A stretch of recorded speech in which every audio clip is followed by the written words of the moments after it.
Hello and welcome to the final day of the main stage of the Aurora Cup Open, the tournament with lots of little stages and lots of little things.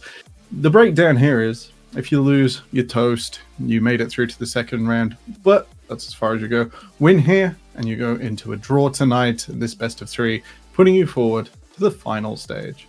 I'm Temporal. I'm joined by Kaya. Both of us a bit ill today, so this is going to be a bit of a more relaxed cast. Yeah, relaxed, but not relaxed for these two teams. It's as you said, high stakes, high rewards for the winners as they go on in this prestigious competition to the next stage. So there'll definitely be champagne flying for one of these teams, and there'll be dismay and sadness for the other. Yeah, this is a repeat of our first round result, or sort of draw, with Ruddy once again playing off against Gran Turismo, sort of a hodgepodge group of UK, Northern Europe superstars.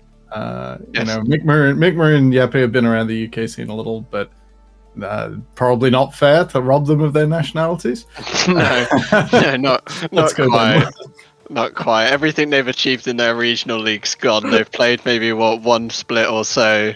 Yeppe a bit more, but yeah, we'll just make them one of our own. There's not too many high kind of elo or kind of like high names of the UK scene. So maybe we just claim people who have just done one split and then just claim they're ours. That's what we're good at. It's like, oh yeah, they were UK once. We'll just hold on to them forever. Exactly. You get UK stuck, and then it's just like over.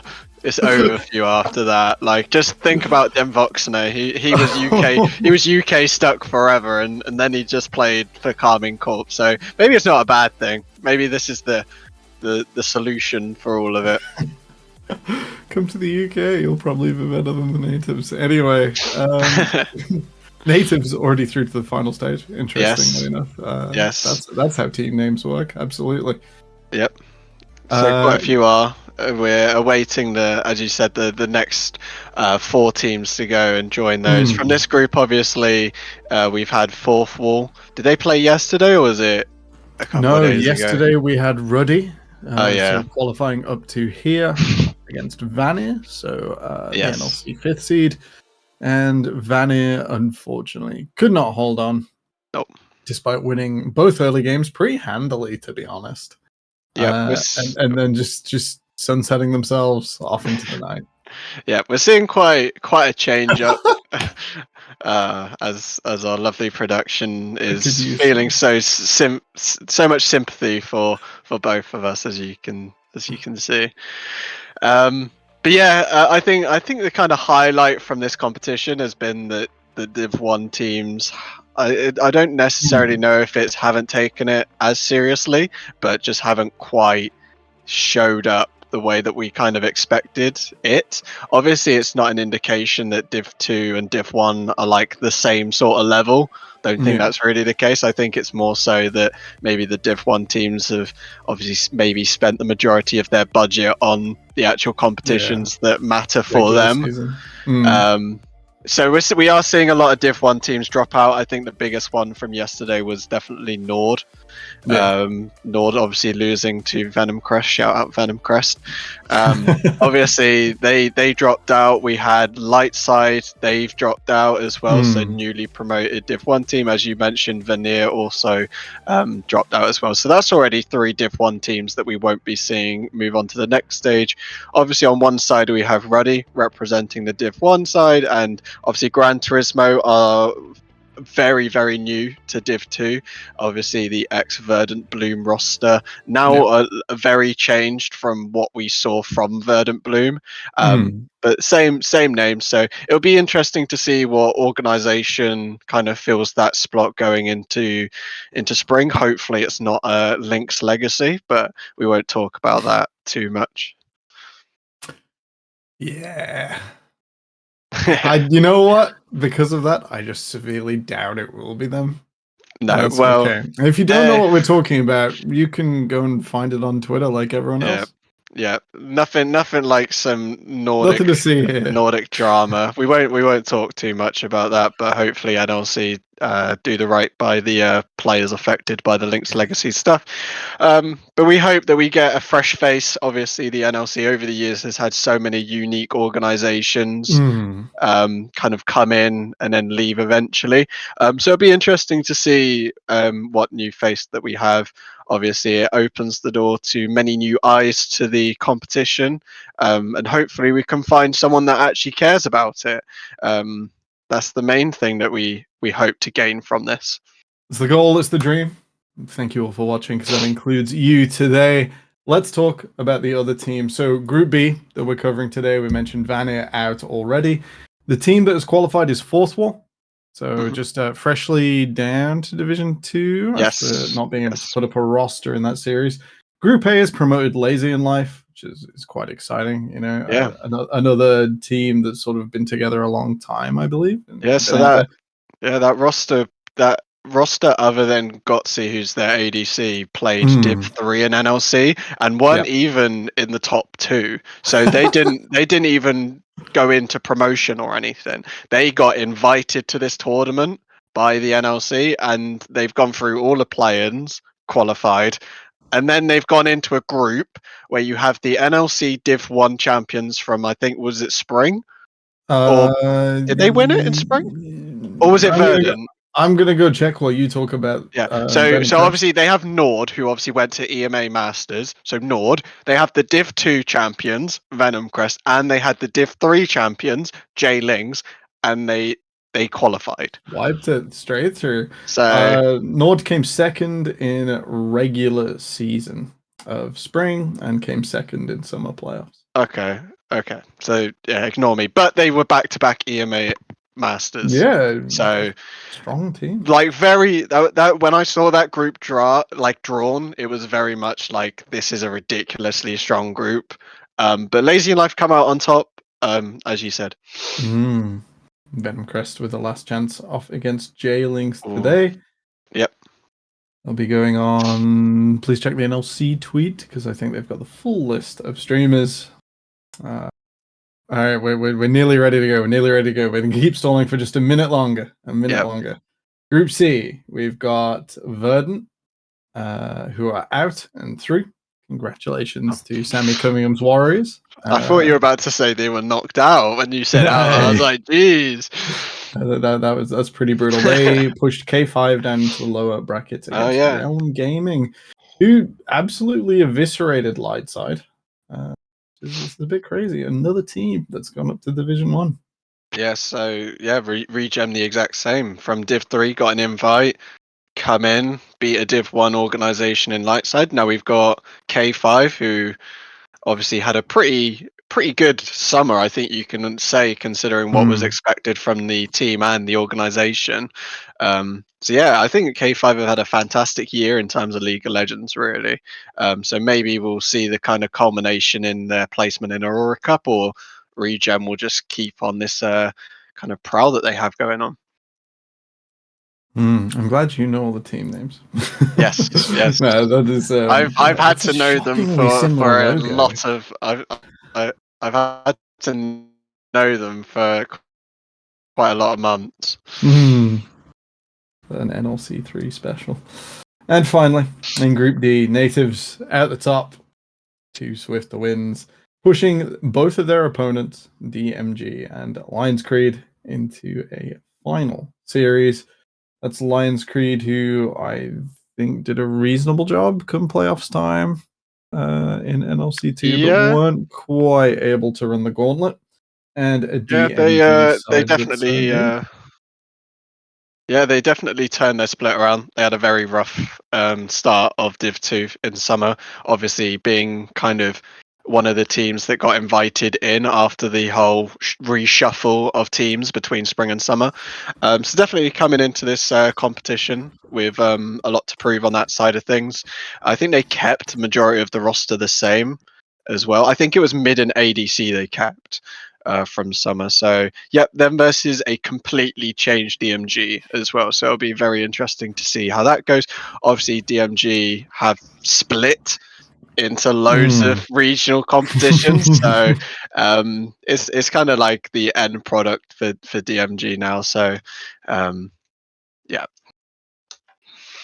We have news from Ruddy's official CEO, boss, owner, founder, incredible human being, Don Jake, that Cronin is currently getting a manicure, and that's why we aren't in the lobby. The things that prioritize the Aurora Cup, as we see, all players have their own pre-match rituals. Some players might, stand up and do some stretches. Some players might do breathing exercises. We're learning a lot about the Ruddy mid laner, that he needs his hands to be very pretty in order to play the I've done game. a thing. It's a pedicure. Looks like he's ripped his girlfriend as well. Well, it's we won't judge. We'll have to see his performance today. So we're expecting a lot if he's keeping everyone awaiting, just so then he can. Yeah, if it's not a solo bowler for the Ruddy mid laner, he needs to reevaluate this pregame ritual. Right, we are into draft, thank God. So obviously he is more than ready He's to go. sorted. His hands are moisturized and ready to grip hold of a mouse and play some League of Legends. So yeah, interesting to see what the kind of meta has divulged with obviously Fearless Draft. How have you found it so far, Temporal? Because you've casted a little bit, but obviously as an ex-coach yourself, how have you found it so far? I'm enjoying the mind games and the like attacking the series rather than your opponent in every draft is quite nice. Ruddy will never get to play sort of their target ban, so Fearless doesn't sort of undermine your ability to stop someone playing their thing. Yeah. But it does mean that you actually have to plan ahead, else your opponent's like counterpunch is very strong. So I'm enjoying the extra mind games, the extra conditions. Yeah. So far, pretty impressed. Would like to see it at maybe MSI first, and then maybe Worlds if it suits the format. Yeah, I definitely think it can be definitely used a lot more wider in a lot more competitions, because I think it's added to like the variety that we are seeing from a lot of teams. Like you're forced to play other champions, other styles, so you're seeing a lot of adaptations in that way. Like a lot of these target bans that especially we might see like now are very targeted, because they can keep the high prio stuff open because they know that the other team only has one game of it. And I think as well is if you play against something and it was really strong, you don't have to lose a ban for it because they can't pick it again. So I've definitely enjoyed it from my side. It'll be interesting to talk to some players or some coaches that have actually been a part of the Aurora Cup to see how they found it, just to see if it was something that was beneficial or maybe it just gave more headaches than it's actually worth. But I think from the outside looking in, it definitely is exciting, right? Yeah, definitely. All right, bans concluding, and aside from a Kane and a Rengar, we're looking pretty general. I don't mind the Hecarim being taken away as well. So synergistic with the blue one, Oriana. Instead, we're going to see the Kaiser come through. We're looking for Oriana, Azir, sort of big 13-19 picks that we're seeing coming through. Anyone who was up early this morning will have seen quite how effective that Oriana is at washing out American rejects. Good night, Golden Guardians. Every year I get excited for you, and every year I'm reminded you can barely play macro. Yep, Nuclear picked that one up and it looked very, very spicy indeed. Seeing the Xayah answer the Kaiser, I mean, this is just standard at this point. As you said, like high other priorities. We got Oriana open, Jarvan open. In the bot lane, we have like the Nautilus, Rakan could easily. Oh, it's been banned away, so we won't see the Lovers duo in the bot lane. But we will see what they're going to pick. Viego is massively high in priority in the jungle at the moment. So, and Mitzi has played this one before, but that was a very quick Jarvan pick. So that was definitely pre-planned that they expected Mixi to pick up the Viego in the first rotation. Natty Nat taking no time. Will we see the kind of typical pairing of the Oriana, or maybe you will see like a Syndra, or they'll look to pick their bot lane. So those are the options that Ruddy will have now. Looks like we're going to see the mid. Ari it'll be. Yep. Not a huge surprise. Adebayo was a huge vessel for Ruddy's win yesterday. Just managed to hold on even through weak early games against Vanna. And the Ari also made an appearance. Just gives you that extra flexibility in the next game. So you can take it maybe with the Hecarim if you evade that ban. Gran Turismo now.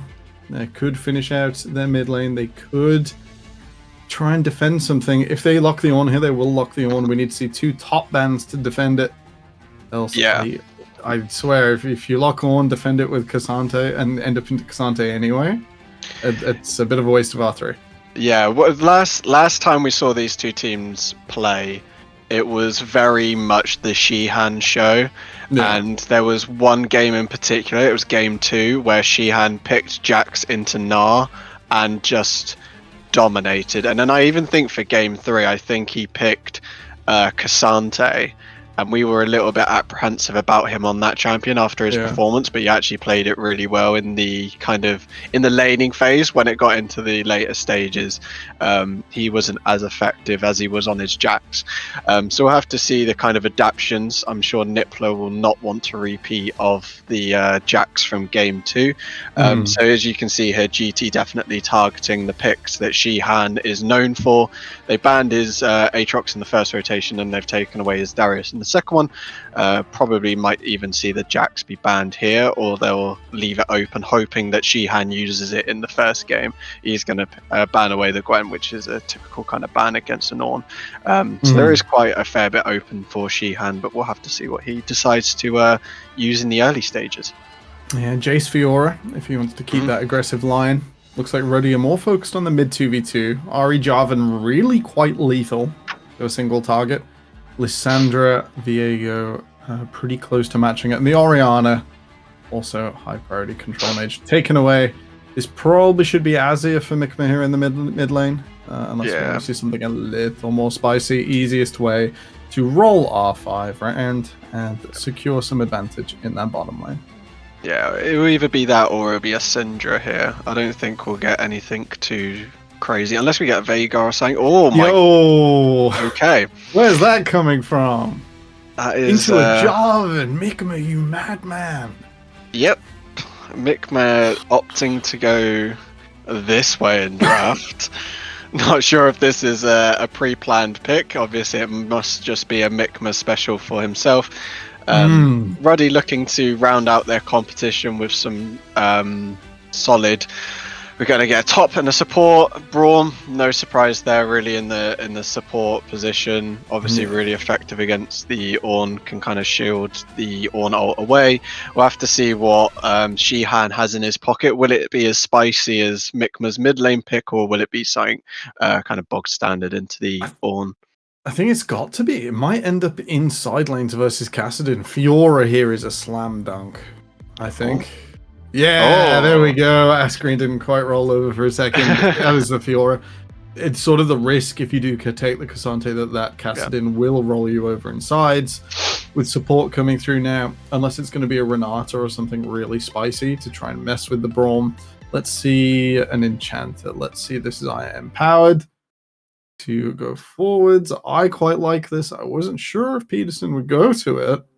Will be the Renata lock-in. Nice adaptation from GT in the second phase. They're getting a bit fruity. They're making sure they've definitely got enough damage to push this over the edge. I am expecting the Viego to be the full AD carry style with the Kraken into Triforce. It's quite exciting. We're on for a pretty bloody first game. Yeah, and it's interesting because GT have actually opened the door to a lot of other picks later on as well, like Renata and Kassadin. Like the likelihood is you're not really going to want to play these champions again, really. So they've kept their kind of options in terms of champ pools pretty open. I mean, the Xayah, Ornn, Viego are very big, prominent players in the meta currently. But in terms of mid and support, you're leaving yourself so many answers later on if this does go to, like, say, a game 3 or something. But obviously on the side of Ruddy, it's looking quite interesting to see who's going to come out on top here as well. Yeah, the Ari might not be able to punish the Kassadin pre-6 on her own. But, oh man, if we see AD Ari, that'd be really funny. That probably does match Kassadin inside. It's like auto queue, wave's gone. Bye, Kassadin. I'm leaving. Yeah. It's gonna be a tough one. Lots of execution when you bring out these pocket picks. It's like, have you seen this? Someone else do this? In which case, you got an idea, or have you done this multiple times and you're gonna really execute on your pre-planned strategy? Quite exciting to see. Quite hard to put your name to. Kaya, which team do you prefer? I think in terms of what they've drafted, I do actually really like the Ruddy side.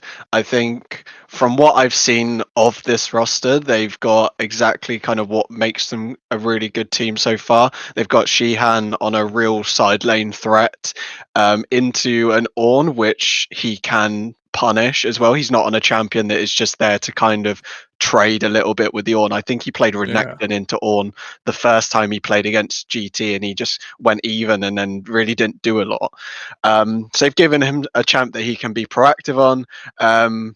Natty Nat and Cronin as well are on champions that synergize together really well, and they can punish the kind of 2v2 as well on a Kassadin.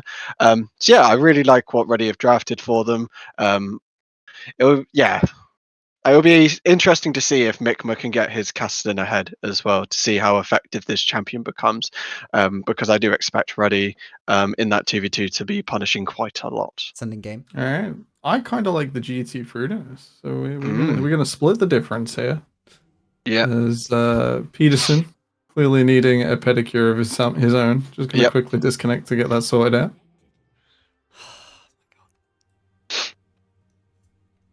All right. Nothing too crazy with the keystones. Yep. Looking at the summoners as well, we don't have any sort of shenanigans on the side of Shihan with no ignite. He's just gone flash teleport on that side. Even the mid laners are playing it safe and with teleports as well. So nothing too surprising on that side. So should be getting into game very, very soon. Yeah, I think with Adaweo going temper, that might be hinting an AD build. Be quite exciting. Yep. And if I remember anything from the first time that these two played as well, keep your eyes on this bot lane. The last time that these two played, Hoyes and it was Yepe at the time. So obviously Yepe was subbed in for GT. Hoyes and Yepe won the 2v2 early every game with a lot of level 1 kills. There was a lot of 2v2 deaths on the side of Ruddy. So obviously we'll have to see if that's something that Ruddy have talked about and whether they are just kind of having to sharpen up on that side, because Adebayor and Briefcase, they really did struggle in the early kind of laning phase of the 2v2 against Hoyes and Yepe. Obviously Pedersen this time, so we'll have to see if that kind of makes a massive difference to how GT want to play as well. So yeah, the difference. Yepe known for being a bit of an all engage all the time player. Obviously Peterson maybe more measured. I do like the Renata in this lane for applying a bit of pressure to the Braum, trying to keep him off the wave. But we've seen Ruddy deal with that yesterday. They parked a Leona in a bush for 10 minutes. They had a single all-in. And it was a big part of them coming back into games against Vanir. Yep, so we're seeing the battle lines being drawn, a trader vision. See Mikma got a really nice ward on the chicken side of Ruddy as well. Gone low. Yeah, Shihan is just trying to poke and gain some information, but he's having to use his pots here. So probably not the best for Shihan to be doing that. But he's just trying to gain some information. We are seeing Natty Nat just straight level 2 to the bot lane. I said it was a point that they're going to contest. We are seeing flashes being burned in from Natty Nat, and that is first blood over to the side of Ruddy. Nice and early for Natty Nat to this bottom lane, and Ruddy pick off Peterson on this. Renata, we're so excited about Hoyes will be forced to burn the cleanse. Plasma not quite taking him low enough. With Natty Nat investing the flash, probably not going to go straight back under. Will now find Mixie. Yep, seeing the invade. Obviously, Natty Nat stepping up a little bit to, well, stepping into the side of GT's jungle after the first blood kill goes in the bot lane. We are seeing a move from Pedersen here. He is only level 1 at this stage as well. We are seeing the stun come out. Mixie is going low, but Natty Nat is also low. The ignite being spent as well. Will that tick over? He is still alive. The stun comes out. The pullback from Hoyes takes 1 kill, but it is traded by Cronin, who has roamed down for the mid lane. Mikma is here to pick up Adebayor at the end of the exchange, and it is a 2-for-1 in favor of GT with all things said and done. With their defender's advantage, GT managed to come together just a little bit more timely. They take out the bot lane of Ruddy, who do get to reset and spend their gold from that first play. Won't be too upset, won't be too far down as the gold are now equalized. Yeah, what a sight, a level 3 Kassadin robe. Not something you see every day as Natty Nat. Stuck around a little too long, and it looks like level 1 Peterson was enough to make the difference there. That was... I didn't even see that coming. Yeah, so obviously Natty Nat there has overstayed. He is really low there as we're getting the replay of what just happened. Mixie is on vision this whole time, so obviously Natty Nat thinks he can just kind of get in and kill him, but he doesn't realise that the tick over to level 3 as well for Mixie absolutely saves him. And that's quite unlucky there from Natty Nat. He's not done too much wrong there. It's just the tick over from level 3 that really gets the kill there from killing and smiting Gromp as well. Like, without both, I think just goes down. And so a little bit too slow from Natty Nat. Yeah, he did 1 camp into bot lane, and at 4 minutes, he's still only done 1 camp. Yeah, this is ouch. Pretty rough. Just giving his life for the team, just giving everything here. Yep, this man plays for the badge of Ruddy, so you can't really hate on it too much. This is the type of Ruddy player that they love to get. We are seeing obviously evident CS lead in the jungle because of this. We did see a relatively strong CS lead for Shihan in the top lane as well, which Nippler has been able to bring back after catching under his tower. But we're just going to have to take stock because quite a lot has happened. We literally have no flashes on anyone other than the top laners. So from the outset of everything that's happened, only the top laners have flashes remaining. And still traded a lot of health bars at level 1. So we were right. It's going to be action all the way down. And what is quite exciting is that at 5 minutes, Mikma has managed to get to level 5 on this casting. He should be hitting level 6 at around the 6-minute mark, maybe earlier with the experience from that kill. So this Kassadin will not be stuck for so long, and both junglers know it. They're going mid. Yep, we have Natty Nat arriving first, and that is the charm landing for Cronin. This should just be a dead cast in there. Mixie is in the facility, but I think he's just going to be more here to catch the wave if Cronin decides to push this into him.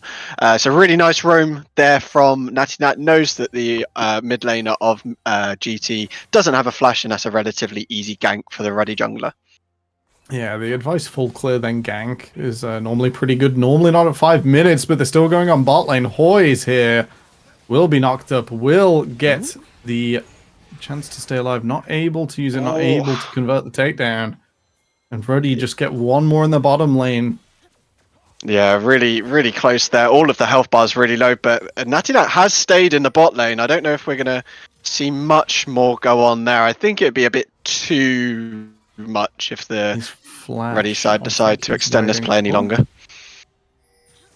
Few more seconds and that Jarvan can blast through this lane. Mixie coming around the back there, and everyone's low on health. That's Viego's favorite thing. Yeah, we are seeing the barrier used. The stun does land, but Mixie is caught out here. He's going low and low. Pedersen tries to save him. Mixie is alive and will get a reset there. But Adebayor picks up the first kill. Pedersen now lands the shot onto the Kai'Sa. Natty Nat will trade that, but he is stuck between Hoyes, the alcove, and Mikma is here. So this is one dead Jarvan. Will deny Mikma any kill credit, any gold from that takedown. And what a backwards and forwards game. Ruddy see that the Kassadin's getting to level 6, you know, the end of that early game super advantage. They pick on him in mid, they pick on the bot lane. They are able to advance Adebayor in this early game, he will have a lead, which is all important when Kaiser needs so many items. But yeah, GT have made it through the early game. Only 400. They're not massively worried, and now time for them to play their game. Get this casting going and show up at this Dragon and Rift Herald. We have Pedersen roaming into the mid lane. The charm does land, and Cronin is going to have to expend the Ari ultimate there just to escape the pressure from the support from GT. We do also have a pretty hefty CS lead, as I mentioned earlier, in the top lane. The Fiora is definitely getting somewhat the better of Nippler. Nippler won't mind too much because he already has the Bramble Vest, and that's already one big power spike for the Ornn. And he'll just keep gaining and gaining in a lot of tankiness. And as obviously we get later in the game, we have the ornament, so he doesn't mind too much. But Shihan will start really hurting the side of GT the later we go, and especially when we get into the kind of laning phase ending, when we start getting into that mid to late game, when we start getting sideline pressure. All right, Cronin's still pretty low. Won't stop Natty Nat from starting up the Rift Herald. Still level 5, so not super strong. Will GT come to play? Cronin will be able to heal with the plant. Spotted on vision now, but GT, they're going to cross map. They're going to go for the dragon. Maybe look at the bottom lane afterwards. As the priority slightly equalized. That's one objective each for our teams. Yep, and I think overall Ruddy will probably be a lot more happier about this trade. They have the ability now to get some quite crucial gold on some really big members. It'll be interesting to see where they decide to use it. Will they try and accelerate Adebayor, who's roughly about even with the Kai'Sa, obviously has more kills than the Kai'Sa, but is a couple CS down, or whether they'll just try and accelerate the side of Shihan as well. That is a red buff gone for Natty Nat. He does arrive just in time to see it disappear, and it looks like the chickens will also be over to Mixie, so kind of continuing the kind of dominance. But we are seeing an engage onto Hoyes. We don't have the bot lane of Ruddy in the facility yet, as Natty Nat is just going to kind of chunk out Hoyes in the bot lane. Whether this will lead into a Rift Herald, we'll have to see, but a kill does go in the mid lane over to Mixie. The Ari super vulnerable, and Natty Nat pulled back under the tower, completely caught unawares as GT ready to push through. Oh, that's absolutely so rough. Yeah, you can see there, obviously he chunks out Hoyes, and I think both times as well he's gone in without his bot lane being in the facility to really affect his engage. We saw there he kind of went for a chunk, and then he kind of just went a bit too soon and was punished for it. And Pedersen is currently 3-3-3 with a little shutdown on him as well. But yeah, in the mid lane as well, Cronin forced to use his flash, but it ends up being for nothing as the kill goes over to the side of GT in the mid lane as well. All right, we mentioned that Rift Herald. It's really great for Ruddy that Mikma can't be the beneficiary of this objective. That's sort of the biggest take. I'd love to see them get it onto Adebayor, but now they're in sort of a weird position where the Kassadin will continue to scale. It's going to probably go to side lane soon after plates go down. You know, we've got a few more minutes of playing for those while no objective is up on the map. I'm excited to see where Mikma goes with this. He's nearly got his Rod of Ages.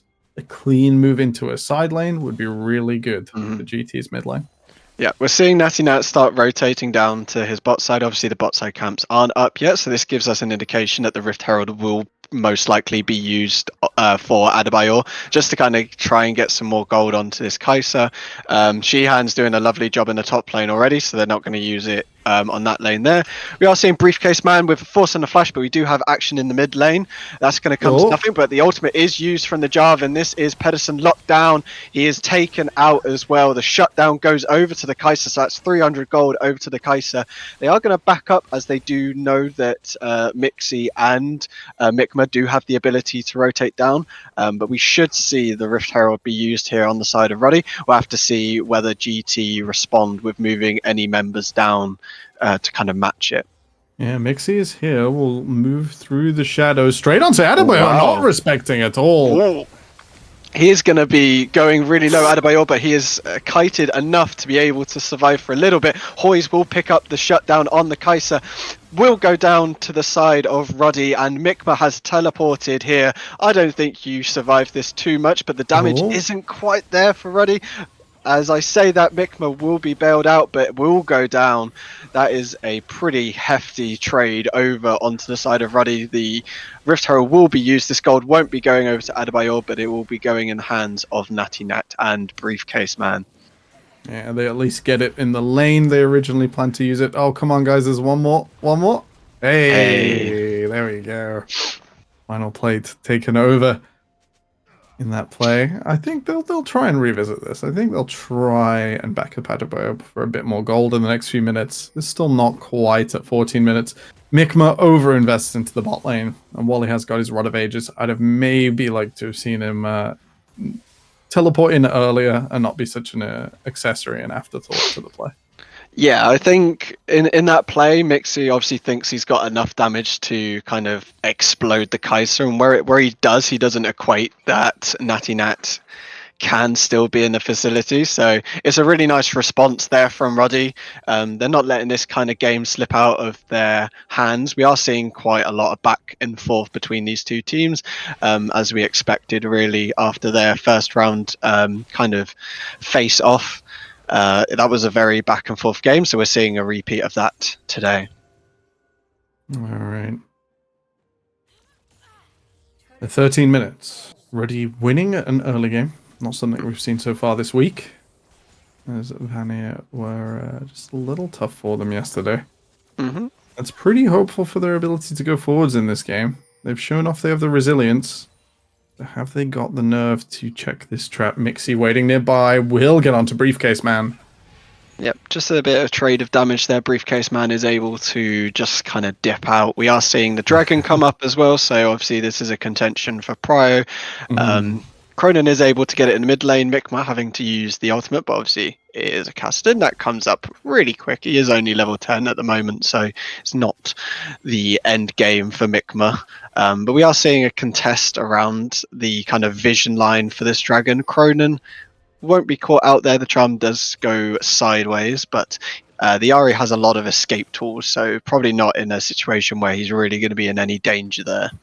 Yeah, he's likely going to be fine. He's a slippery one. He's an evasive little lad. And, all right. Both mid laners still in mid. With plates gone, I can't imagine this is going to stick up for too much longer. Focus will still be, will rather move to getting that mid tower down. Yep. We was not seeing a lot of real dragon prio in this game from either side. Mixie has rotated up to the top side, and the second Rift Herald is there. So we'll have to see if he decides to go for this. It looks like he is going to be taking this one. Natty Nat is moving up, and so is Briefcase Man. Briefcase Man will be the first kind of support out of him and Pedersen to be at this Rift Herald play. So it does seem like we're going to have a contest from Ruddy. Yeah, they're on the way over. Mikma starting to form a pincer.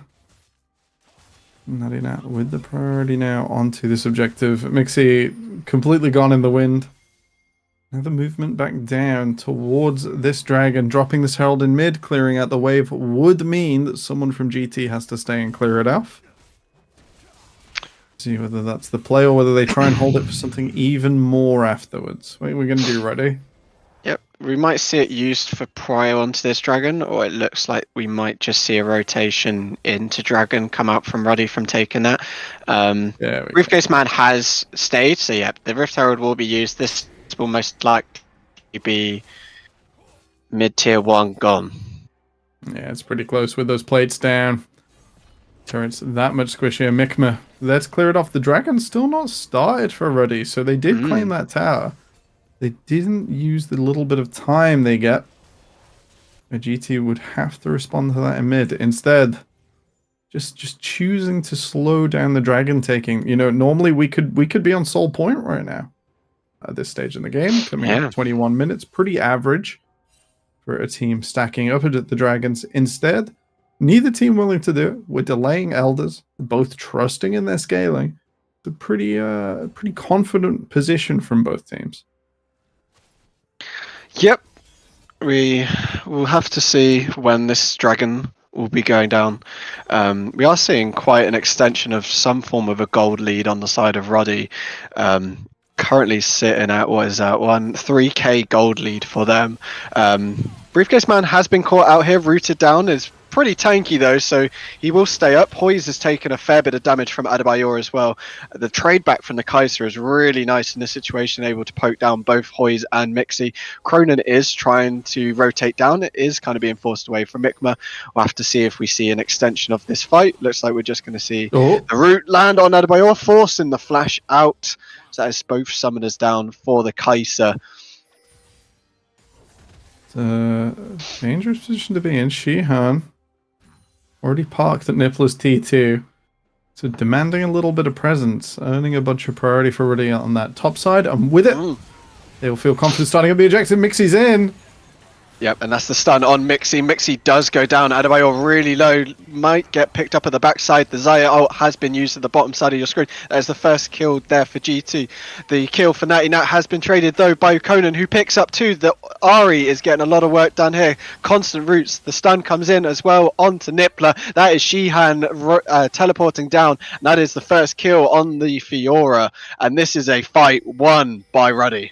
4 for 2, teleport match from that top lane. Shihan makes Nippler bleed even more disadvantage as the top lane minions carry in. And even though they lost to Adebayor, Ruddy take a convincing lead, get extra takedowns of gold on this Ari, who's going to continue to be such a menace, and deny GT the team fight they have picked this composition for.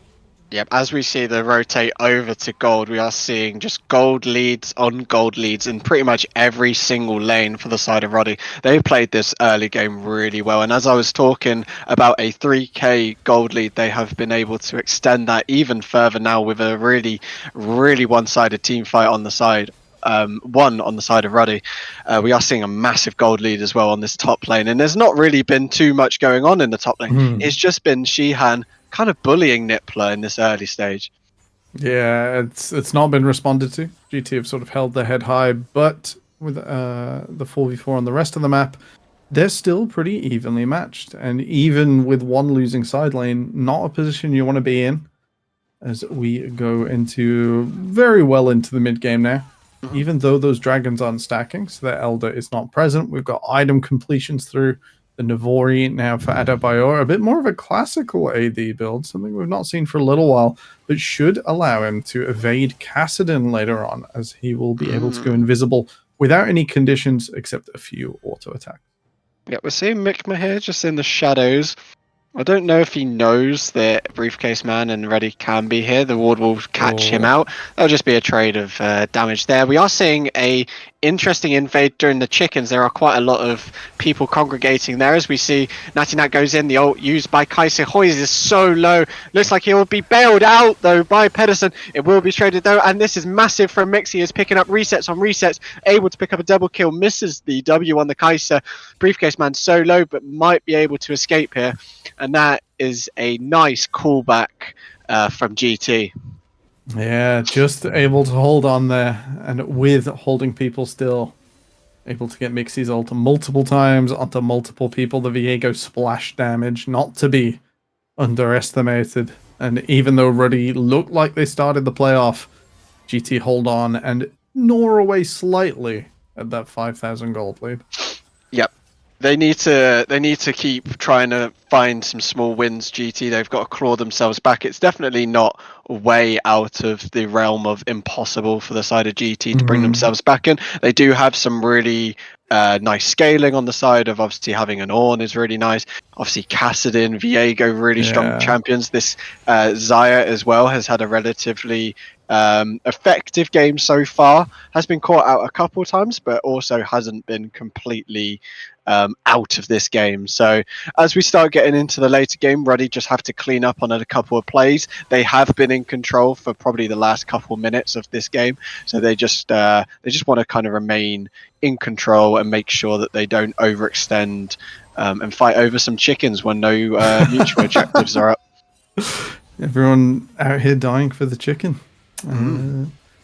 Yeah, we are just carefully. It's important to do when you're against Kassadin, even if you have a huge gold lead, to just check how many minutes to midnight you've got left on the clock. And at 14, level 14 for the Kassadin, 2 minutes to midnight left on the clock. At level 16, this champion completely transforms into an unkillable, ungodly anti-mage. You can just blink so fast. Yes. Already have got some decent setup. We are carefully watching this Kassadin as he farms his waves. 1 minute to midnight remaining. Kaya, it's a potential risk now. That even though Natty Nat's EQ is only 3 seconds, Mikma's ult could be 1 or 2. Yeah, exactly, and it will be just a kind of new thing that Ruddy have to kind of deal with. They've not really had too many issues with Mikma being on the casting so far in this game. So as this game does go later, Ornn starts dishing out some of these ornaments as well. There's just going to be more questions that Ruddy will have to answer, and they'll, like I said, they'll need to just clean up on a couple of their decision making, team fighting as well. They just need to make sure they're coordinated in what they want to do, because the resets from Mixie have shown to be very challenging as well to deal with. So definitely a very close game. If you ignore everything that's happened, it's definitely one that can go either way. One team fight away from really exploding. Yeah, how ironic would it be if Ruddy's escape from the lower bracket was based on them holding on after early games to then be stuck, not being able to push their own win condition forwards. Mikma here. We'll see Cronan and Nutty Nat, and across the map, Mixie moving down towards mid. What we want to see with this Fiora on setup is the Fiora able to go forwards and then teleport down. To counteract that, GT can shadow their side lanes. They can try and get an intelligent rotation first and try and force Ruddy to move to their tempo. Yeah, we are seeing Mikma going in on the Ari. Cronan is able to get the Everfrost and the Charm landing, so is able to escape there. And the Hextech Dragon goes over to the side of Ruddy. We are seeing a Hextech Soul as well, so that's something to keep in mind. That's pretty nice for either side. Hextech, obviously, probably one of the premier dragons that we currently have in today's patch. So we'll have to see where the priority now shifts, as we haven't seen too much priority on the dragons, but now that the soul has been determined Hextech, both of these teams will be looking at that, going with joy in their eyes, wondering if they can pick that up for themselves. Yeah, it adds so much in the way of attack speed, which is great for Jarvan, of course great for the Kaiser. And then the extra damage as well with the Chain Lightning. So fantastic. And it is midnight, Kai. Mikma has hit level 16. And now we'll have to see whether he really starts to put the screws to Ruddy in the side lane. Should be able now to go completely uncontested and he's straight over. Yep, and that is a 2-level experience lead that he's got over Cronan. Natty Nat is going in here. Don't think he wants to go too far. We are seeing Shihan on the side lane as well. Let's not forget about this Fiora. This Fiora has kind of been left uncontested for quite a while, had the upper hand over Nippler for pretty much the entirety of this game. So definitely one that GT have to answer as well. We are seeing quite a lot of focus from the Ruddy side over this kind of mid lane. Hopefully we don't see a repeat of the earlier kind of fight that saw GT be able to pick up 2 on the side of Ruddy, where we're just kind of over-forcing for just some chicken control. We are seeing an Ornn ult being used from Nippler in the bot lane, but I think that's just more to dissuade Shihan from really pushing Nippler further under his tower. Will we see the Kassadin answer this Fiora now?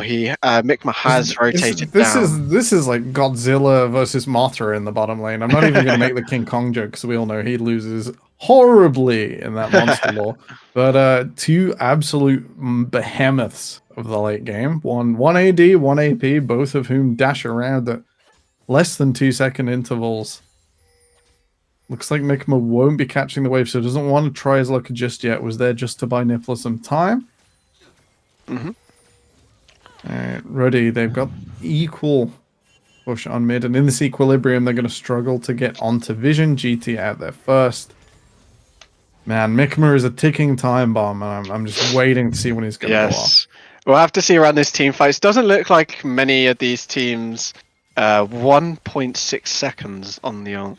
Nice. That's that's a lot of damage. Yeah, we're seeing a lot of kind of hovering around this, just a trade of vision as Baron is obviously up. Looks like we're just going to have a bit of a mid lane push. Obviously, Ruddy can catch this a lot higher than kind of GT have because they still have their mid tier one. At this stage of the game, GT as well haven't taken a single tower, so there is so much standing gold on the side of GT that they have not been able to really gain for the side of them. All of their kind of gold at the moment is just kind of on either kills or just CSing at this stage. It's a lot of pressure on Ruddy as well, because if you lose a single team fight, a tier 1 right now is not a lot to just roll over and immediately kill, release that gold. Ruddy not rushing this now. They've missed the level 16 minutes to midnight clock. Yep. With Mikma almost level 18, full Rod of Aegis stacked Shihan. up. It's yep, everyone's on the Shihan boat. Yeah, Mikma as well is going relatively low against Cronin, so that's obviously maybe a charm under his own tower, and the Avengers have turned up on the side, but Mikma turns it around the level 16. Natty Knight is able to pick up that kill. We are seeing an extension of this fight. Ultimate used by the bot lane of GT just to dissuade Ruddy from going any further, but Adebayor straight into the side of Hoyes. Hoyes will go down on the side. Mixie is trying to get one reset. He just wants one, and Ruddy will deny GT everything. With an extended fight, dragging Mikma down early, inviting him in, letting the pressure stack on. Ruddy take the 4v4, and they dunk it. They slap it around and absolutely eviscerate GT. Yeah, and as well, Shihan has taken the first of the Nexus towers. Cronin TPs to save the cannon minion. Real fight. It looks like we will just see an end here from Ruddy. No one is up for another 5 seconds. So this is all they're going to row for game 1. Ruddy with the win. All right. They didn't rush after a pretty good early game. Maybe the best we've seen from Ruddy this tournament. Commanding statement to gank that bot lane at level 2. Push it forwards. Just let the Jarvan slowly catch up. Maybe a little bit of vibe from this morning's game to where Belveth just stared at Maokai. And Cheo didn't care. He was coming back in, even though he only had one camp for a long time. They don't force it. They let the Shihan train, do what it's meant to do in the side lane. And with that, Ruddy are through game 1. Yes. Game 2, they can't have this Fiora. They can't have Adebayor's Kaiser. We're on to some new stuff. Yeah, exactly. It would be interesting, but I think they just have to keep the very same simple comp, really. I mean, the 2v2 mid jungle was really important. Them having Shihan on a champion that just makes GT have to answer him. You have to answer him on the side lane. We saw there, he just had the free reign of the whole game. Like, I don't think we mentioned Shihan once, unless he was taking towers, and Nippler really just couldn't answer him. This Ornn, we normally say, doesn't have many answers to. You can't really bully the Ornn too much, and even though Shihan wasn't able to bully him, he was able just to keep pushing in waves and just taking towers after tower. And Nippler just had to stand there and watch. Even at the end, he was alive. His whole team had died at the kind of Baron fight. He just couldn't do anything. He was just ineffective. Yeah, really, really much of a struggle for GT to push forwards. We're going to go to a quick break, and we'll be back with game 2 of Ruddy versus... my gosh, they beat them so badly. I forgot that it's Gran Turismo on the red side. We'll have to see whether they swap as well. Fearless Draft seems to be favoring red side, but not so far in game 1. We'll be right back. Don't touch that browser.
You guys are right. Do we dare say something so controversial and so out there as this might be a Ruddy 2-0? Well, I mean, we've seen how game one went. They're obviously on a train at the moment. Something has clicked. Maybe there was a team talk. We know that how effective they become on the side of Ruddy, so we could possibly be seeing a 2-0. I think Kachka said it best yesterday. Like, every time I try and break down Ruddy, it's like, this is 13-19. Good stuff. They're executing lots of different team comps, but it's with their players' favorite champions who are also good on the patch. So quite excited to see how they move that through. In a best of 5 Fearless might present a little bit more of an issue. We have to reach deeper into your champion pool. But so far, they're drawing target bans and they're having a great time. That is their third in a row now. They look to keep it going. Yeah, I think with Ruddy as well, I think they've identified how to win the games for them. They very much left Shihan on an island where he just wins the kind of 1v1 already. The 2v2 on the side of Natty Nat and Cronin has looked really good in the games that I've seen, where they've drafted for it as well with a pretty decent matchup. And Adebayor as well is a player that I didn't really know much of. His Kai'Sa looks really clean as well as so we'll have to see what else he can pull out in this game. Obviously, Gran Turismo have a lot to think about over game one. Obviously, probably came in here with a lot of confidence, knowing that they have beaten Ruddy, and some of those games weren't necessarily close or anything like that. So, well, yeah, it will be interesting to see how they respond at the moment. Now that they're 1-0 down to Ruddy. Yeah, difficult position to be in. Gran Turismo have selected Red Side once again. Game 2. Maybe something a little more impactful in R5. The Renata was like such a great pick. It lined up perfectly, but just so bullied in the early game. Peterson not able to hold range, not able to be a nuisance in lane, and then a conversion for the Kassadin and the Xayah. Did get a few nice revives off on the Viego, but it was never quite enough to push through. Yeah, it was a really nice idea, but obviously just the kind of factors of the game just didn't actually call for him to be really effective. As you said, loads of really nice kind of last chances for the players. But yeah, it's just kind of Ruddy playing really well around that and their damage and everything. So just clean from the side of Ruddy and Gran Turismo. Yeah, just couldn't really get much going. They were kind of going even in kills, and we said about the ticking time bomb of Mikmer and the scaling of the Ornn items, but it just didn't feel like we quite got to that stage. Ruddy didn't allow them to get anywhere near that stage. Yeah, and like, well, if anything, they did reach that stage, and then they weren't able to do anything with it. Like that pick on Mikmer in the top lane that sort of cascaded into the end of the game. Really, like, patient from Ruddy. They had that huge lead, and they just sat on it. They just didn't let anything else grow out of control. Kaya, we're going to play a prediction game before draft. However, it's not the prediction you think it might be. Oh, no. At 15 minutes, will Ruddy lead? Will GT lead? Or will it be a dead draw? What do you think? Oh, normally we would say, I guess, GT after seeing a lot of the Ruddy games and that from the past. But I think after game one, I think that's kind of a statement from Ruddy that they've fixed their issues and they're a lot more together. So I'm going to go for the side of Ruddy. I think they've turned a new leaf, and they seem to know their identity a lot better. Shihan is creating leads, and I don't expect that we'll see another Natty Nat one camp gank unless we do, and then just I can eat my words. Writing it down, scribbling it down now. No, I think it's quite likely if they get another sort of favorable topside on blue somehow. That is the case because the Fiora was already, harvesting a gold lead out from the minions at that stage, and you're right, that was pretty good.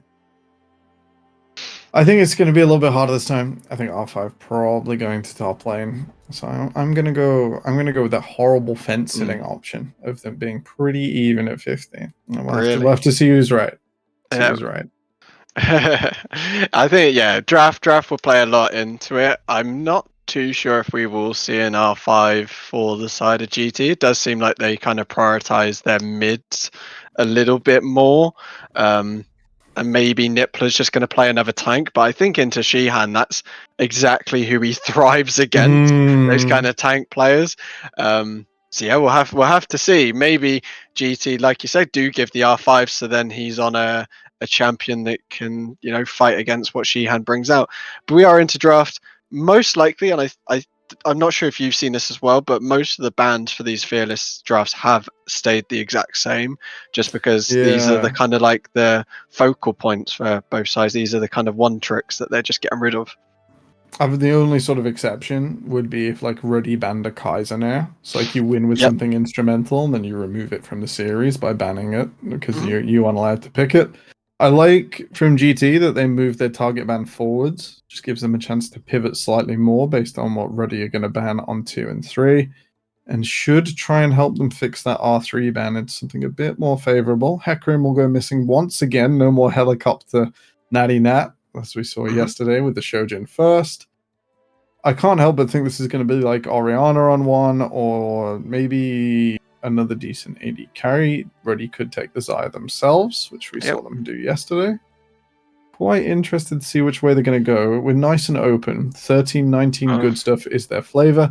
There's the Kaiser ban, so they are going down this sort of use and remove strategy.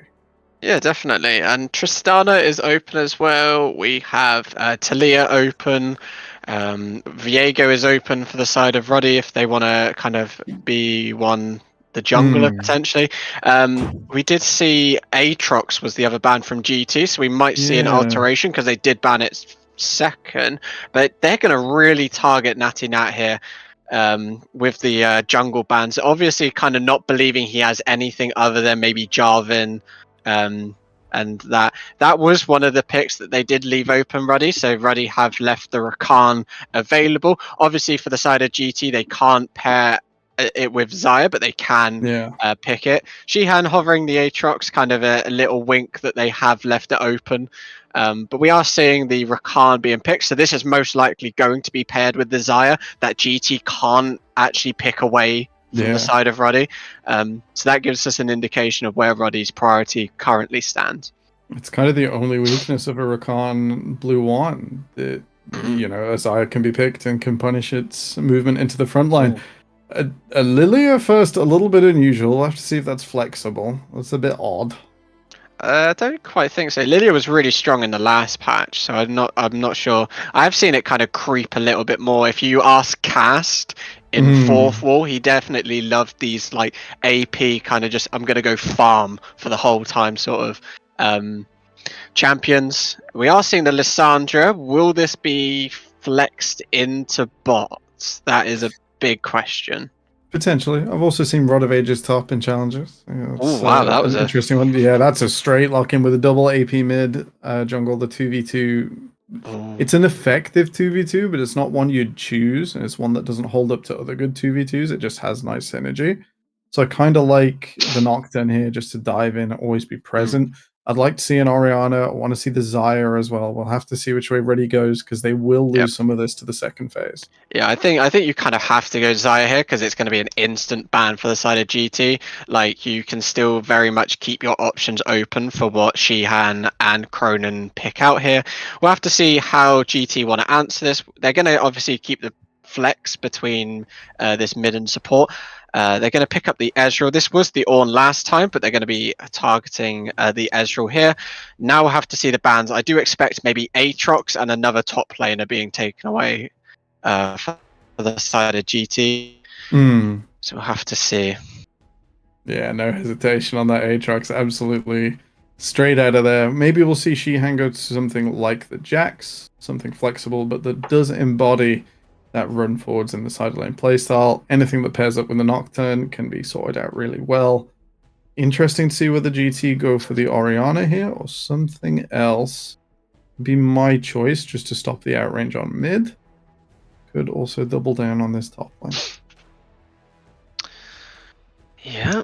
Into the next stage, we'll have to start to see where these comps end up wanting to go now. We'll start getting the bigger picture of both of these teams. Alright, the Darius. Another Shihan special taken away. It's a difficult choice now as to whether GT are going to have support or top lane on 4.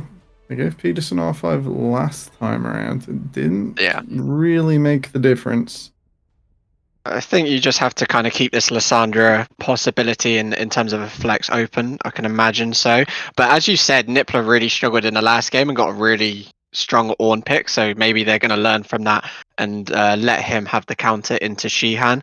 Looks like we're going to have a Yone. So that really doesn't give us many answers. I do expect this to be in the hands of Mikma and Lysandra go into support here, as a Yone is definitely a Mikma, especially when it obviously makes sense with the Lilia being in jungle. Yep. So they have left the R5 for Nippler, so he is able to answer into what Ruddy pick. Looks like we might go for the Renekton, which does not surprise me at all. Embodies what Shihan wants to do. Is a little more flexible, a little less committal. I kind of do like the Lysandra going down there to sort of interface the Rakan, stop him being able to dash forwards in an unpunished fashion. Now, if I was going to give Ruddy a mid laner title together, I think Orianna on the patch is really exciting. Azir also fits. Syndra, you've mentioned Xerath, if you really want it. It is against this Yone, so the Azir Orianna don't have winning lanes, but the Syndra will just about evade it, and no doubt will be going into the 2v2. Yep, we'll have to see now that Nippler knows that the Renekton is being picked. What will he decide to go with? I can't imagine this is going to be locked in on the side of GT. If it is, it definitely raises a couple of eyebrows. Whoa, okay, that's another eyebrow raiser, but Mr. Urgot. Yeah, a little bit of a less used top lane. Ebby not at Worlds this year, so we're not likely to see it at the international stage, as we have done the last few times from DFM's top laner. It has an interesting Renekton matchup. It technically wins in the blind, where the Renekton isn't experienced, but if both are more familiar with the matchup, then it kind of gets a bit wishy-washy. The Urgot can sort of be pinched early on by a jungler, but Nocturne not the best at doing that. Instead, it should be double stride breaker top with everyone staring at each other and teleporting away to be useful elsewhere. Yep, and I think just from this draft alone, I'm quite happy with my prediction about Ruddy being kind of ahead at 15 minutes. I really do like what Ruddy have gone. They've definitely gone for very much what is very strong at the moment, so I have to see how they pilot it themselves. That's been the way they've won the last few games. You know, when they tried to play like a very interfacey, counter-picky comp, it didn't go so well. 13-19 good stuff has treated them well so far. Exactly. We'll have to see now that they're in a position where this game is the decider for them. Will they be able to 2-0 Gran Turismo, or will Gran Turismo be able to bring us into a game 3? It could be the last lap here for Gran Turismo. You're completely right. It's a tough call. Kaya, do you want to revise your prediction for the 15-minute all-in? I'm Ruddy all the way. I'm a believer now in all that they've said and done. They talk it and then make it happen. I mean, they don't call him Mr. Make It Happen for nothing. It's very true, very true. With a new anthem to boot as well on Casual Twitter, they're certainly going to have a season at Worlds. Oh yes. Don't know if Jake is over there in Korea already, but best of luck to you. Yep, so onto the Rift, we have no real standouts in terms of summoners on that side of things. Again, going for the TPs for both for the sets of solo laners on both sides, so no shenanigans with any sort of like ignite TP or flash no twist ignite. for the lane. Only bad backs. And no level 1 shenanigans. We saw Natty Nat get very kind of unique and creative with his path thing. We'll have to see if he decides to go with anything like that for the Nocturne. Obviously, he was on the Jarvan, so a lot easier to do something like that on that champion. So we'll have to see what we're going to expect from this kind of early game. I kind of want to say the line that Nocturne just wants level 4, and then... But every time I say that about Nocturne or Hecarim, they like invade, they just run into bot lane and blow their own flash to try and trade for 2. So I'm aware of trying not to curse this. With no potion on Natty Nat, we shouldn't be seeing anything too nuts. He's trying to save some money, get into his Iron Spike whip 50 gold faster. Yep, I think as well with these two teams in particular as well. I think we can say, oh, nothing's going to happen in the early game, and then we'll pan down here, maybe in 30 seconds, just to see something absolutely going on. I don't expect at least a couple of flashes probably are going to be blown within the first 3 minutes of this game. It's a Ruddy GT special. Yeah, fighting bot lane, and yeah, Mikma didn't take his Lysandra this time, but known as a pretty strong Yone. One of his favorite champions. We'll have to see how Cronin stacks up. Just, the Yone is so good at attacking control mages, just being right in their sort of zone, the range they want to play at away from the wave, and could be quite exciting. Yep, level 2 ticks over for the bot side of GT, so they're going to have to push. We did see Mikma get a bit of information there. He kind of just poked his head over the wall after getting the first push in, so they have an idea of where Natty Nat is on the map. So they'll be able to kind of track his progress as he goes through the map. So he is pathing obviously from bottom to top. Don't expect we'll see much pressure onto this Urgot, but looks like he's just going to get some vision down for himself for a bit of safety for him. Yeah, quite a strong position in the early game. Jihan catching up under tower, able to get that push in. We've noticed since the minions have changed that they run faster to side lanes now to match mid. And it is just harder to get that free cheetah recall on wave 4 off. So instead, Nippler goes for some vision. We'll see Natty Nat exiting his jungle here, but won't be able to convert onto anything in particular. May have missed some minions there. Shihan actually got the level up over the Urgot. Ah, no, it's the last wave. Okay, 2 waves combined. Cool. I can see things. Yep.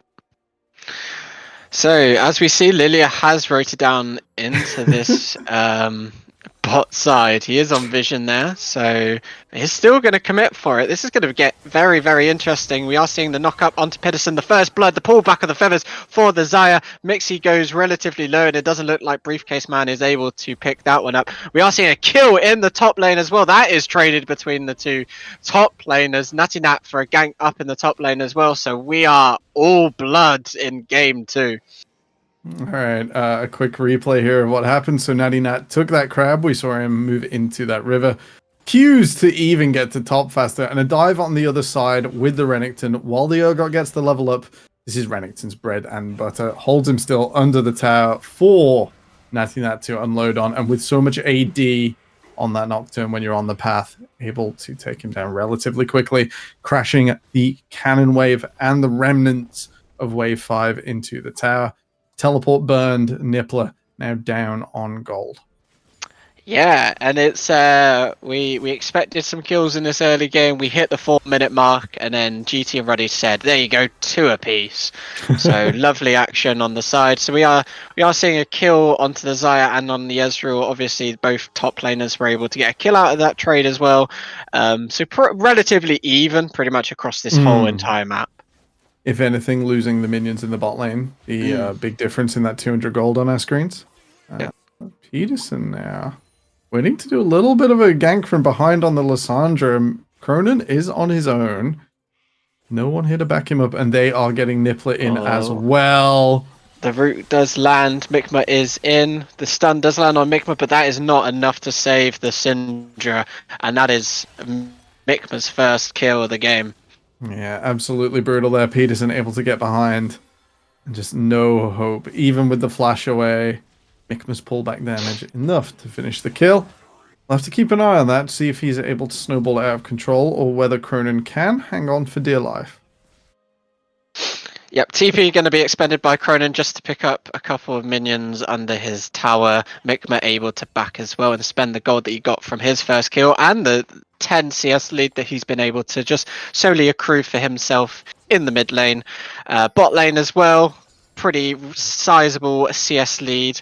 For Hoyes, he's able just to keep farming in this bot lane. So across the board, GT coming out with small little wins. Yeah, already have dominated the early game so far in this series. Not so much the case. Not a lot of ability for Cheese. Not a lot of Jarvan getting in.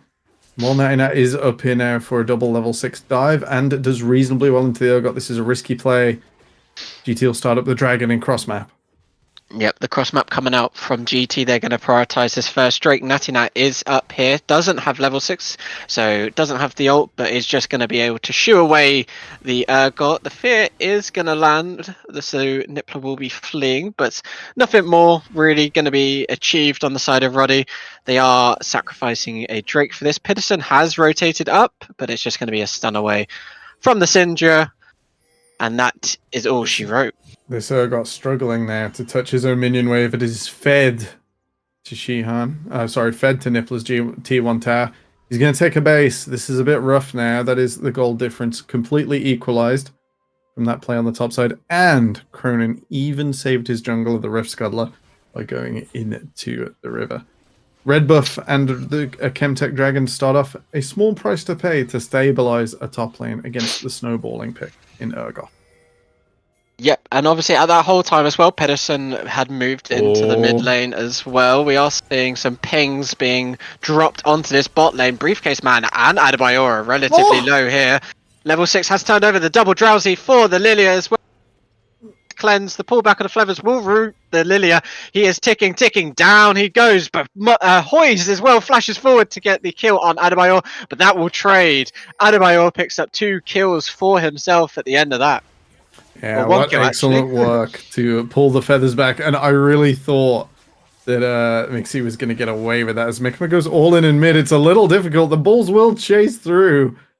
Cronin stamping himself here in the mid lane. And once again, Natty Nat just getting some XP and then forcing Nippler out of position. Mixie will reveal himself here. This Urgot has farmed 1 creep in 3 minutes.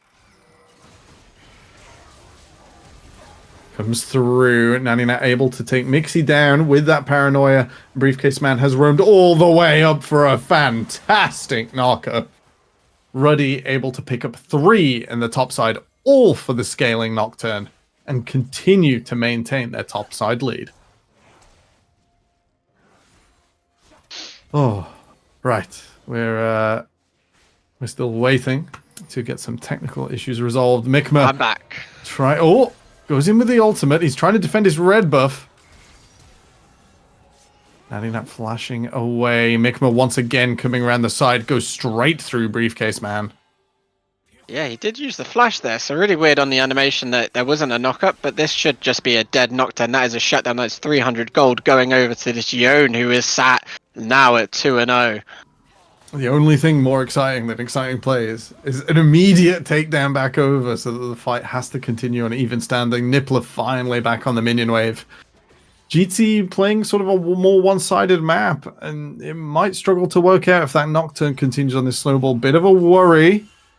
Cronin has learnt his lesson in mid and will not be stepping up to that minion wave without some friends. Yep.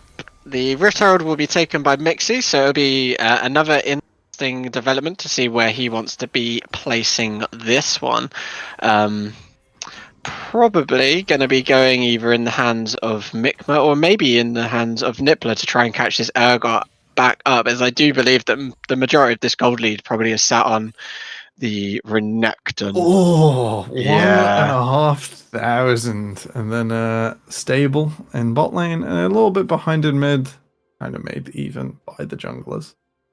Yep, my gold lead at 15, or kind of lead at 15. It's looking decision of Ruddy is looking quite good. I say that, and I guarantee I fight knew that over if nothing. I agreed with you, I would jinx it.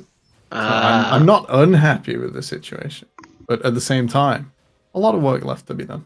Yep, we're still very far away from the kind of end of this game, so there's still a lot to factor in. 2-0 Mikma Yone. We're not exactly. It's not out till the very very two-sworded man in mid sings. Exactly. We have seen some really nice plays as well from the side of Mixie. We are seeing the Nocturne ult being used from Natty Nat. The kind of stun comes in from the Renekton, and that is lovely from the side of Roddy. They punish this Urgot even more. Yeah, this is sort of the fragility of the Urgot. It's a little like Kayle in that it doesn't reach its final form for quite a while, and it doesn't deal well with being attacked in lane. Normally wants to be that 1v1 lane bully and play it out in its style.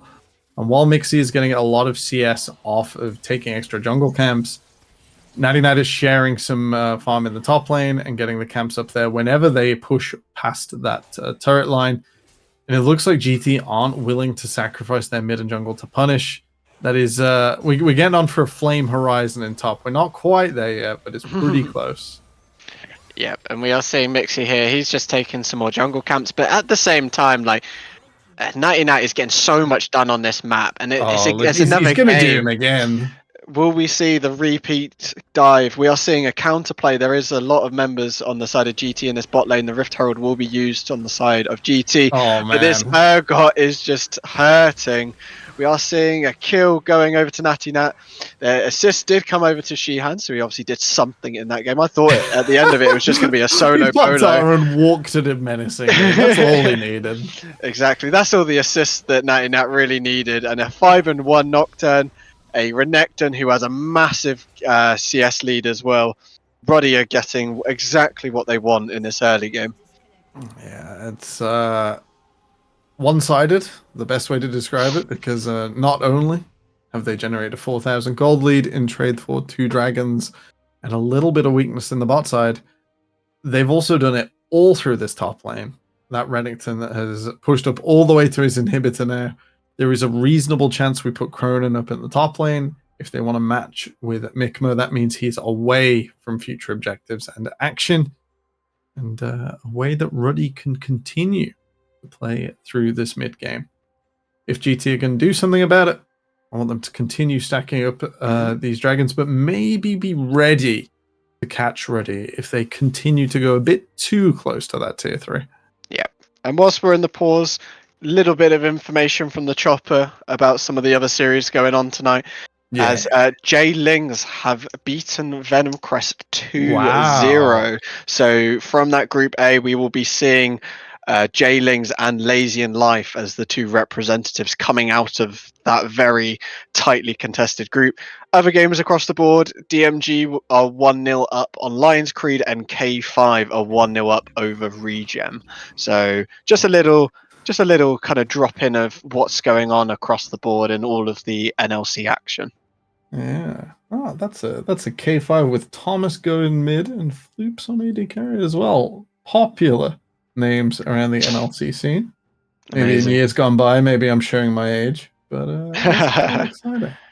But it is, as we're waiting for these PC issues to resolve, the production has brought up all of the breakdown of the gold.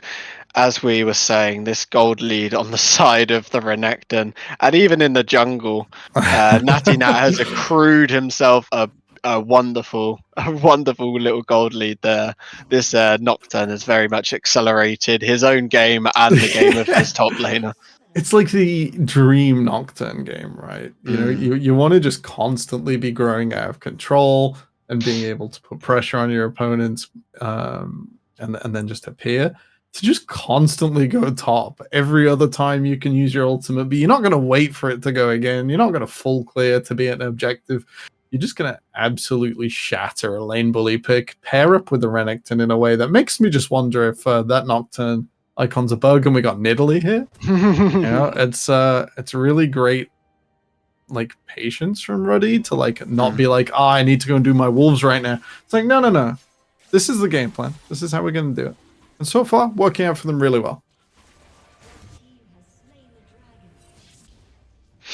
Yep, we're seeing the second Drake of the game being taken at the 12-minute mark. We are going to see an infernal soul on the Rift as well. So in the first game, we had the Hex Soul, which was I don't even think we got to, did we? I don't even think we got to this whole point. It was so delayed. You know, at this point in the game, the second dragon had barely spawned. And as we go dark, as Paranoia in the bottom lane, Nick, the victim. Yeah, Migma hasn't really had to experience much of this so far in this game. He's had a quite quiet time, and that is Natty Nat picking up the kill. As we mentioned in the top lane, Shihan walked into lane, menacingly glared at the opposition, and then they died. So Shihan really does have the power of just turning up as the kill is going.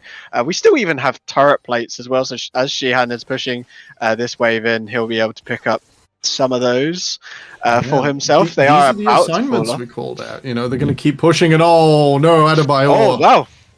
Nice cleanse to catch both out there. Would have liked Peterson to wait a little longer. And Briefcase Man on the replay. Oh, he is charging down the side of Peterson. The stun is going to come in from the Cronin, and that is an ultimate used as well. That is a dead Lissandra. The play is extending as well. The ultimate used by the side of Adebayor. One connected on the Drowsy. That is Briefcase. Oh. The pullback. The Briefcase Man goes in. Hoyes will pick up the miss. The one was wide. Cronin.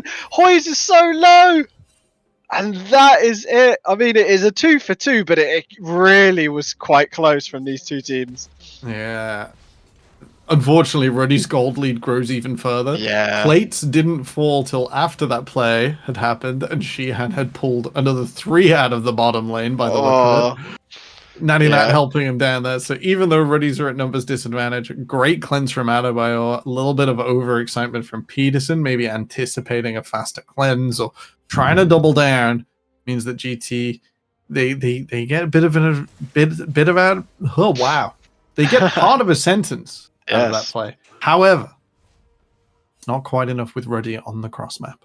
Yep, we're about to tick over to the 15-minute mark as well, so I think it's firm to say that Ruddy are in the lead at this 30-minute mark, and we're just seeing a repeat. Shihan picks up the kill on Migma, but that's just a repeat of what we saw a couple minutes ago.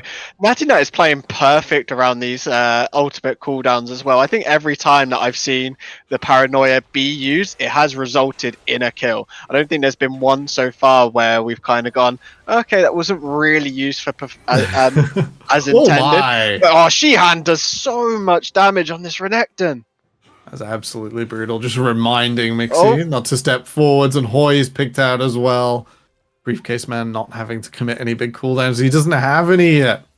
The Ezreal is stepping a little bit too much into his own jungle, and it's fair to say the side lanes are Natty Nat's territory now. This Nocturne has dived, dodged, and dove forwards, and Peterson, Mixie, it's all they can do to hold on. We are seeing a little contest, but this is just a dead Lilia. He's just gone a bit too far. The sleep does come in, but Pedersen really has no damage. The fall back on the Xayah, though, and that is a shutdown over to this Urgot. 300 gold.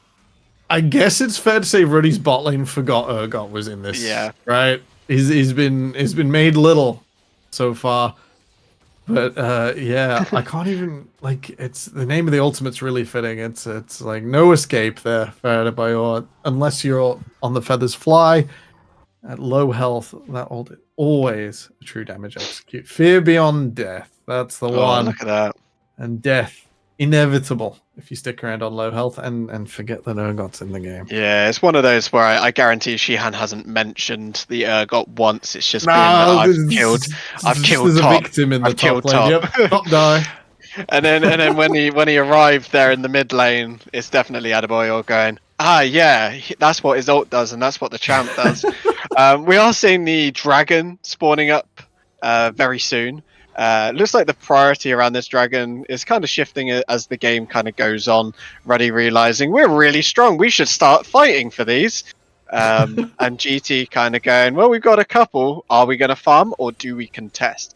It does look like Nippler is moving into the mid lane, so it looks like GT will attempt some form of contest, but they are 7k gold down. Yeah, this is the time for Ruddy to convert their advantage they've already gained. Start hitting GT with their wallet, start stacking up Infernal Dragons that make their items go even further. The Shojin is done for the Nocturne. GT will push this wave in first, but not by much and not without trading health bars down. Yeah, Mixie has traded a lot of his health bar. We are seeing the Paranoia used from Natty Nat. He's going full send in 2-5, and the stopwatch is used from Pedersen. The trade back, and that's Briefcase Man down. The pullback lands. 2 are down already on the side of GT. Nippler hasn't got anything in this match, and he is down. The stun comes in. Double stun from Cronin. Shihan has arrived, and the menacing Crocodile wants to feast as he just stares. But the kill, the burn of the bowling ball does land on the side of Mixie, and that is another one. So we're currently sat at a 3-4-3. All right, that's a little too eager from Natty Nat diving into 4 without GA at this stage. A little bit too bold. That means that GT will look to go to Soul Point. They should take this out in time before anyone arrives from Ruddy, and they're going to teleport to secure it. We do have a Rud. Is that a Ruddy teleport as well? It is. That's Cronin teleporting in. Oh. He is a bit too late to be able to do anything about this one. He doesn't have any form of ult either. Oh, the damage is coming up from GT. The stopwatch, he is not going to be saved. And that is another donation to the side of GT.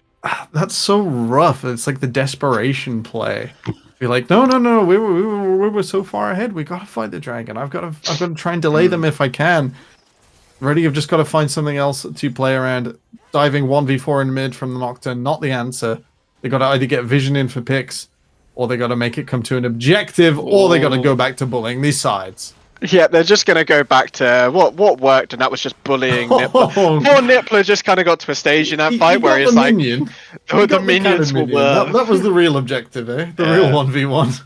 Yeah, but as you were saying, I don't know, maybe Ruddy kind of not really realizing why that fight didn't go well for them, and kind of going, well, we are stronger, we should be winning this. I don't know why we're not winning this. Cronin just overextended with the TP. I didn't even remember that Natty Nat had this Rift Herald in his back pocket either, so opting not to use that in that fight as well. Seeing the double root as well, the ultimate used, and Adebayor is chunked so low, and that is a kill for the side of GT. The ultimate used by the Yone, that will kill the Croc. The ult used from Cronin, it doesn't look like it's going to kill Mikma either. And Ruddy, they're being punished now. Yeah, a little bit of an overextend. Peterson with a great setup, used his flash, used everything there to hold Ruddy at bay as they siege the tier 1 tower. We got to see Ruddy split the members of GT apart once again. The paranoia comes through. So decisive in the asleep, but here is Nippler. Can he get anything done? The root does land onto the side of Natty Nat, and that is 1 kill. Briefcase Man as well caught out. He will be able just to escape. And it is a very extended play on the side of both of these teams. Ruddy probably not too happy with how these trades are ending up, though. No, that gold advantage diminishing as time goes on. Only 5,000 now. That still sounds like a lot, but 2,000 lost when they should have been up on the play. Natty Nat playing like he's got his GA unlock. Still hasn't opted into that item, going towards the tank now. With Mikma having this hull breaker, and with Hoyes being the beneficiary of so many plays, almost on his 3rd item on this Ezreal, there is a risk that Ruddy have given up too much as they look to start this Baron. They have the edge in. Natty Nat isn't here. Yeah, and they're just gonna kind of go off. I'm not too sure if that was just a kind of call from one player and then realization that no, their jungler actually isn't with them. Yeah. With that Ezreal ult coming across, it maybe tells you that there wasn't any vision there from GT, and they checked for an emotional Baron, and they'll have seen it healing back up. So kind of get a feel for where Ruddy's at right now. Yeah, we'll have to see. It seems very similar to game 1. The gold lead wasn't as big in game 1 as it has been in this game, but we said the very similar thing that Ruddy need to do in this game, where they just need to calm. They need to go back to what was making this comp really good for them, and they need to just kind of chill out a bit. They played really well. They've got some really good gold leads. They just need to just relax. There's no need to force it now. Clean execution. Going back to the game plan. They've successfully bullied this Urgot into an absolute struggle. Got to go back to those lane assignments. Maybe reconfigure them a little. Maybe go back to Natty Nat shadowing this bot lane and killing whoever shows up, eh? Yeah, we'll have to see. It does look like that is the play at the moment. We've got 2 in the mid lane. We'll have to see if they go for some form of 1-3-1 or if they're just going to kind of do a kind of 3-2. I like they're getting priority and returning to this Baron. They will eventually get some sort of lead where GT feel the need to be bottom lane, or will have their inhibitor pressured. And then it will allow Ruddy onto the objective first. 40 seconds on the Dragon as well, so they're going to have their pick of objectives if they can find an angle to play these fights. Yep, and Ruddy have arrived so far, and that is the stun, that is the ultimate, the near sight, the charm does land, it looks like Pedersen is going to go down, the two-man sleep comes in, and the Mikma ultimate comes in, that is Shihan down, the pullback on the feathers isn't really going to achieve much, and GT currently are winning this fight. Yeah, massive reversal there from Mikma, the Fate Unbound chews through Shihan and Natinat. And despite having his diving buddy this time, Natinat not going alone, it is not enough to deny GT the Infernal Soul. Yeah, this is the Infernal Soul going over to the side of GT, and they are clawing back more and more. These team fights really have not gone in the way of Ruddy. The laning phase was really good. They got some really key gold leads on their members, but so far in these team fights, it just maybe a bit of in sync, maybe not communicating too well on key targets, but they just don't seem to be able to quite get to those champions that they want to kind of blow up with the side of Natty Nat, and even no one seems to be able to follow him. Yeah, it's a bit of a struggle right now. Ruddy, despite they've still got a 4,000 gold lead, but it's evaporating. They're not looking confident using it. They've got to not play into this front to bank setup that has had Mixie sleep people into Mikma having these clutch ultimates, and since they slow the fight down so much, Hoyes gets away with it time and time again. The stun doesn't land from Cronin, so no CC chain there. That could have been a Baron angle if they got the kill onto the Lilia. The Baron dance, once again, it will start. It looks like Ruddy are back to just kind of pushing these waves and seeing if someone's going to overextend on the side lane, because that's where they've been really, really strong. But as this game goes on, you'll have like the Lilia getting stronger. This Yona was already strong, but this Ezreal was also chunking out loads of damage. Yeah, it's a real struggle to sort of see Ruddy's main target if you can't stick to Hoyes. If you go on Mikma, he has the potential to 2v1 with the Hullbreaker. You go on Mixie, they have the stopwatch, we'll soon have the Zonyas. There's not a lot of great target selection, and whoever you do pick, they'll be backed up by the Lissandra, by the other members of their team. Ruddy have got to start moving them around the map, moving them away from each other if they want to keep playing isolated fights with the Nocturne. Yep. Looks like we're back into a more kind of farming phase for both these teams. Hasn't killed 4 people in the last 30 seconds. That's a win condition for Ruddy if I've ever seen one. Yeah, and the funny thing is we're talking about win conditions for Ruddy at this stage. Like, bearing in mind, a couple minutes ago they were sat at like a 7k gold lead with everything in their hands other than these Drakes. And it goes to show that they haven't quite prioritized these Drakes. They've lost a lot of team fights just before it's come up, and that's really just kind of benefited the side of GT. They've not really had to do much for these Drakes, in all fairness. Yeah, first 2 were just concessions as Niplo got crushed into his inhibited tower. But 3 and 4, both Ruddy team fight losses. It was a good idea to try and show up at that time. Mikma now a little wise as the paranoia comes through. That will deny vision of this Baron. Oh, it is taken from the Xayah. That is Mikma quite low. And I can't believe that went to 17 health. I thought Mikma was going to cleave it in half and say thank you very much. That's absolutely incredible it was that close. Yeah, and I'm not too sure from the side of GT. They kind of have clawed themselves back into this game, and they give a Baron like that over to the side of Ruddy. This could be another way that Ruddy just try and push this game forward. We are waiting for a bit of time until we see the Elder come back onto the Rift, but this is just another form of Ruddy being able to push these waves deeper and deeper into the side of GT. Most importantly, they'll have the Baron, which will expire as Elder sets up. So they'll have the setup for it. Mikma in lane, a little out of position. Yep. The jungle side of Mixie is here. The Drowsy is going to be able to land on the side. The stopwatch from Cronin keeps him alive for a little bit, but it's going to go down. Briefcase Man is here to shepherd his jungler, Natty Nat. And it doesn't look like they want anything of this from Nixie. He is going to be able to stalk. This deer is very, very fast. The ultimate comes up from Natty Nat. He's able to go straight in. Adebayor is here as well. On the top side, Shihan is getting caught from the bot lane of GT. So even though they get the kill on the Lilia, Shihan dies in the counterplay from GT. both solo lanes without Baron buff now. That means Ruddy will have to be more careful in their setup for this Elder. They get a round of vision in now, hopefully, on to the east quadrant of the jungle.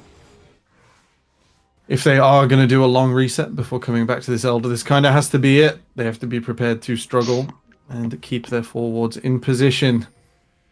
With Cronin TPing out now, maybe they're going to try and draw someone up to the top side, but there is not long before that Elder Dragon will decide this game. No doubt both of these teams chew through towers if they're able to reach them. Yep, and we are seeing Hoyes opting to stay into this matchup. If Cronin can hold him here, this is huge. Yeah, it doesn't look like it. I think Hoyes just wanted to go for something a bit cheeky. We'll just be able to pick up this wave. Nippler answering in the mid lane with Pedersen, kind of just shadowing him there. Seeing a lot of movement coming up to this top lane, so maybe GT wanting to punish the Syndra, but the Syndra is going to start rotating down into this mid lane for the Elder. This is going to be the next big team fight that we're expecting from both of these teams. GT heading back now. This is your last time for resets. At 35 seconds, you can arrive as the other team decides to start or not. They'll keep checking. They'll keep poking. Mixie doing a whole bunch of damage. Beneficiary of many takedowns in those fights, just like Hoyes. Neither team committing to the objective right now. That both of them want to be on this mid wave and clear it out as fast as possible. Yep, Hoyes will not have cleanse for this team fight. So that is a massive thing, and that is going to be the stun. That is the ultimate use by Briefcase. Mixie is down. Natty is going in though. He is stunned up, but his team are there to bail him out. We are seeing a trade. The airborne lands, and that is 2 kills straight over to the side of Ruddy. Only Hoyes and Mikma left standing as they watch the whole team decimate in front of them. The Elder primed and ready for the taking for the side of Ruddy. Just like game one, Ruddy hold on for the opportune moment in a fight where Adebayor goes untouched on this backside. They are able to send Natinat and Shihan in to get the front to back dive finished. Yeah, and I think the massive point of that from the side of Ruddy is Natinat wasn't the initial engager. He didn't engage first. Cronin landed a lovely little stun there for himself. It was followed up then by Briefcase, and then Natinat came in. He's not the first person going in and getting just kind of collapsed upon from the side of GT. It was really nicely done from the side of Ruddy, really controlled in the way that they fought that game. So exactly what they needed. They've kind of taken that next step in terms of going into this late game. And GT, they're going to have to just host up. They're just going to have to kind of draw the battle lines and try and not fight whilst this Elder is on the side of Ruddy, because it could spell the end. Yeah, this is a huge objective. With that Nocturne as well, you can just jump onto someone at half health, spam a load of skills, and let the damage finish them off. Oh, and it is, as we were talking about, just chilling on the side of GT. It doesn't look like Ruddy are going to allow this. Hoyes is going low. The Elder does hit. Natty, that is low. Mikma doesn't land. And the pullback on the side of the Zai. That is a quadra kill for the young AD carry on the side of Ruddy. And it looks like this could just be the beginning of the end. Adebayor with an absolute screamer as Natty Nat goes invulnerable on his way back to his own team. An excellent spell shield to deny Mikma the outplay potential on his favorite champion, Ruddy. They're under the towers. They're going to explode the last member of GT. They were patient. They didn't run it around. They didn't race forwards. With that Elder takedown, they execute. They go 2-0, and they go to the final stage of the NLC Aurora Cup.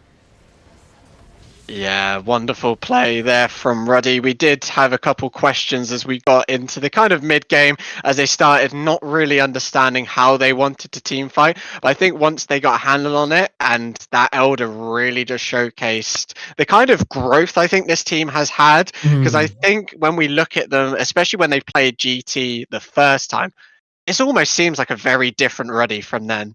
It's very unique for a Ruddy team that has a very rough beginning to have a team talk or some form of period of time, and then to come back and just, they're a different team.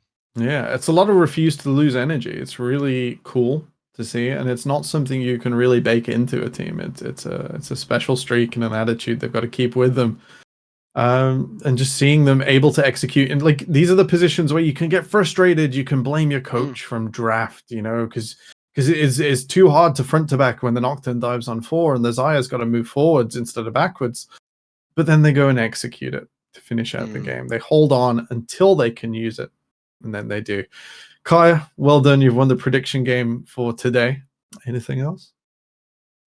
No, and it'll be interesting. Obviously, we will find out the draw for the next stage later on. So from this group, our representatives are obviously Ruddy and Fourth Wall. So it'll be very entertaining to keep our eyes on these two rosters going forward in the later stages of the Aurora Cup. All right. The draw will be tonight at 9:30 European time, 8:30 UK in the NLC Discord. That will no doubt be on Twitter any second after it's done. I want to thank you all for watching our coverage of the Aurora Cup. This is it. I believe the official broadcast takes over from here. Kai, you've been an absolute trooper.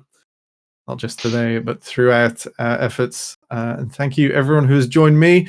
Zoe, the production wizard in the background. We take off our hats for you. You've been an absolute hero. Good night. Thank you for watching. We'll see you next time.